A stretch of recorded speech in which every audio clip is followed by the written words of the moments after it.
All right, welcome to the Explainer. Now, self-driving cars are already out there, cruising through cities like San Francisco and Phoenix, and honestly, they're incredibly impressive. But here's the thing, taking them from just a few cities to every city, that's a massive, massive challenge. Today, we're going to dive into some brand new research from Waymo that suggests a totally different way to teach cars not just to drive, but to actually think. So here's the plan. First, we'll get into the real problem that's holding self-driving cars back. Then, we'll look at a new flavor of AI, meet Waymo's model, Emma, and see how they get it to explain its own thinking. We'll also see how it's tested safely in a virtual world, all of which points to a whole new future for driving. Let's jump in. Okay, so what is the single biggest hurdle for self-driving tech today? It's not about driving perfectly when everything's normal. Nope. It's about handling the absolute chaos of the real world. I mean, think about this for a second. The light is red. That's a simple rule, right? Red means stop. But then a traffic cop is standing there, waving you on. That's a human giving you the exact opposite command. It's messy, it's nuanced, and it goes way beyond just following code. So how does a car make the right call? Well, today's best systems work kind of like a factory assembly line. You've got these different specialist models. First up is perception. Its whole job is to see the world. Next, the prediction model tries to guess what every car, person, and bicycle is going to do next.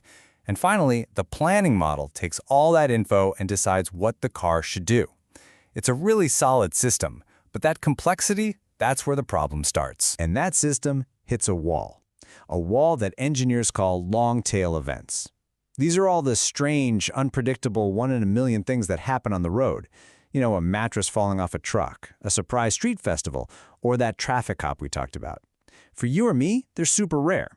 But for a fleet of thousands of cars driving millions of miles every single day, these things are happening constantly.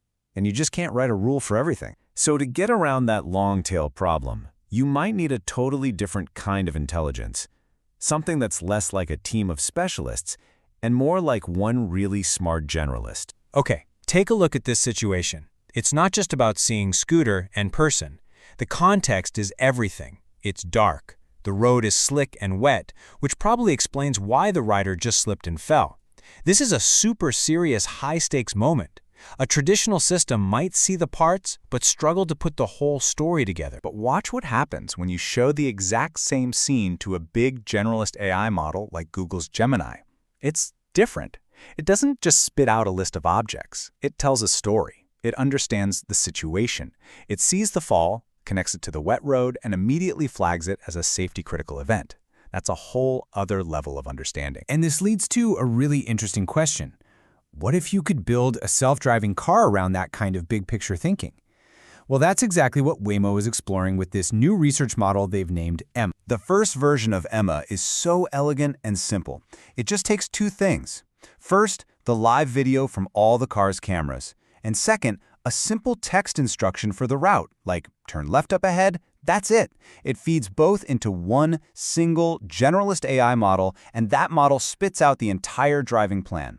No complicated pipeline, no team of specialists, just one model figuring it all out. And this whole approach is built from the ground up to scale. You know, the classic systems need all these specialized models and those super detailed HD maps for every single city. Emma uses just one general model, and get this, it can drive without those HD maps. It's designed from the very beginning to crack that scaling problem. Okay, so this is obviously powerful stuff. But let's be real. The idea of one giant AI brain driving your car can sound a little unnerving. If it's just this big black box, how do we know why it's doing what it's doing? How can we ever trust it? This is where things get really clever. The researchers use this technique called chain-of-thought reasoning. Basically, instead of just asking Emma for the final answer, they ask it to show its work. It's like, okay, first, tell me the most important things you see on the road. Next, explain what you think they're about to do. Then, tell me your overall game plan, like I'm going to yield or everything looks normal. And only then does it give the final driving plan. It forces the AI to think things through step by step. And here's the kicker. That reasoning, that whole process of showing its work, it's not just for our peace of mind. It actually makes the model a better driver, a much better driver. When they tested it on a huge Waymo dataset, Emma, using this chain of thought technique, blew away even the super specialized expert models. It turns out, forcing the AI to reason leads to better results. Who knew? So we have a powerful model, and it's an explainable model. But there's still one more massive piece to this puzzle. How in the world do you test this thing and prove that it's actually safe? I mean, you can't just put an experimental model on real streets and cross your fingers. And you definitely can't just wait around for millions of those rare, dangerous long-tail events to happen so you can collect data. It's a huge problem for validating any self-driving system. So, what do you do? The answer is just as futuristic as the car itself. You get another AI to help out. It's wild. Researchers are now using these powerful generative AI models to create endless, super realistic, and totally controllable video simulations. It's basically a custom-built, hyper-realistic video game for the driving AI to play over and over and over again. And the power of this AI testing AI setup is just incredible. You can change the weather from a sunny day to a torrential downpour with a click. You can go from noon to midnight instantly. And most importantly, you can safely create those super dangerous long-tail scenarios whenever you want, and then replay them thousands of times to measure the AI's performance with total precision. It is the ultimate digital driving test. All right, let's tie all of this together and see what this research really suggests about the future of cars and the road ahead. What this is all pointing to isn't just a slightly better self-driving car, it's a whole new playbook. This combination, a generalist AI that gets the nuance, an explainable reasoning process for trust and safety, and generative AI for testing, this is a potential roadmap for finally cracking that global scaling problem. And that leaves us with a really fascinating thought to end on. For decades, we've thought about self-driving as a robotics problem, a challenge of sensors and mechanics.